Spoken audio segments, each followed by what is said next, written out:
L'exercice numéro 6, parmi les droites delta 1, delta 2, delta 3 et delta 4, définies par leur équation. Donc, nous avons l'équation de chacune de ces droites, indiquer celles qui sont perpendiculaires. Donc, on va déterminer donc, les droites qui sont perpendiculaires à partir de ces équations réduites. Très bien, donc comment on fait ça?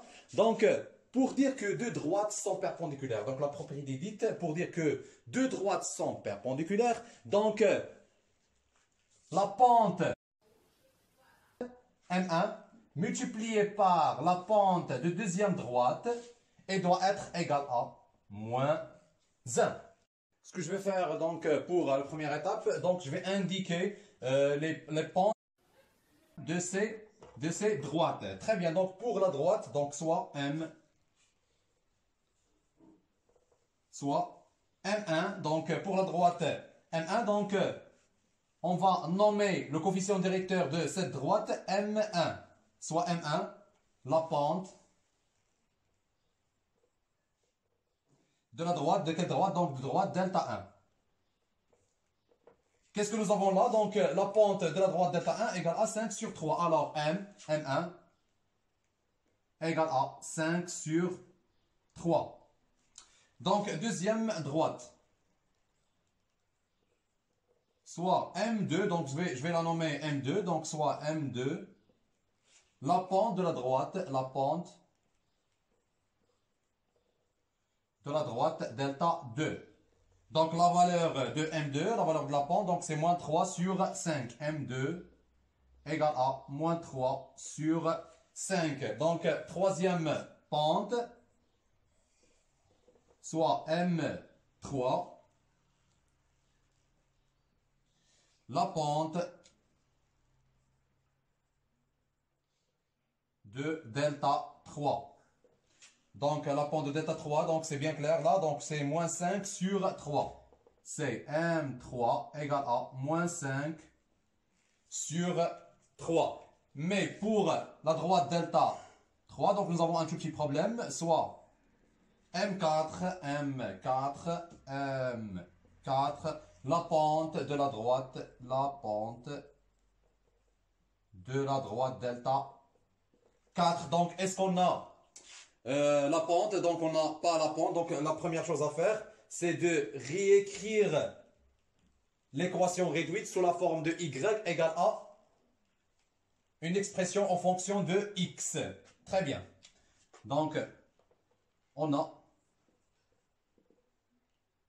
moins 3x plus 5y égale à, ou plus 2, égale à 0. Donc, je vais chercher y en fonction de x. Donc, 5y, je laisse 5y là et je transfère moins 2. Donc, moins 2 et plus 3. Donc, c'est 3x moins 2. Pour y, donc y égale à 3 sur 5, x moins 2 sur 5. Donc, c'est l'équation réduite de la droite. De quelle droite? De la droite delta 4. Donc, c'est l'équation réduite de la droite delta 4. Alors, donc maintenant, on peut déterminer la valeur de la pente. La pente, donc, c'est le nombre, toujours le nombre multiplié par x. Alors, M4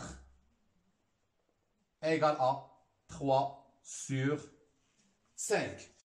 Alors, donc, on va chercher les produits qui vont nous donner moins 1. Très bien. Donc là, on remarque que M1, donc qui est égal à 5 sur 3. Si je multiplie 5 sur 3 par moins 3 sur 5, j'aurai moins 1.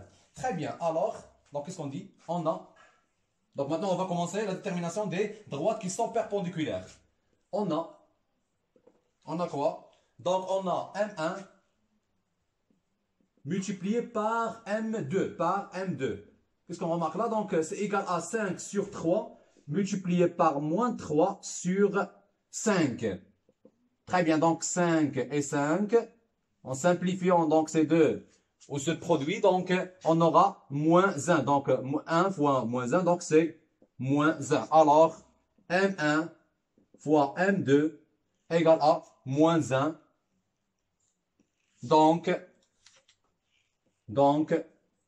quoi? Donc les deux droites, donc la droite M delta 1 et delta 2, donc la droite delta 1 et delta 2 sont perpendiculaires. Alors, delta 1 est perpendiculaire à delta 2. Très bien. Donc, on va encore chercher ce qu'il y a d'autres. Est-ce qu'il y a d'autres droites perpendiculaires? Donc là, on remarque que si on multiplie moins 5 sur 3 par 3 sur 5, on aura aussi moins 1. Très bien. Donc, car moins 5 sur 3, c'est l'opposé de l'inverse de 3 sur 5. Très bien. Donc, on a aussi... On a quoi? Donc, on a M3 multiplié par M4 égale à quoi? Donc, je remplace chacune des termes par sa valeur. Donc, moins 5 sur 3 multiplié par 3 sur 5.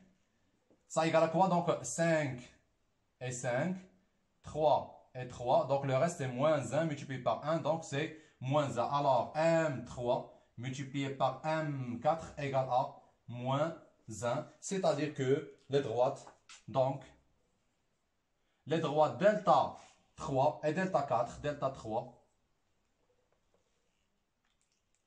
donc delta 3, est perpendiculaire à la droite delta 4.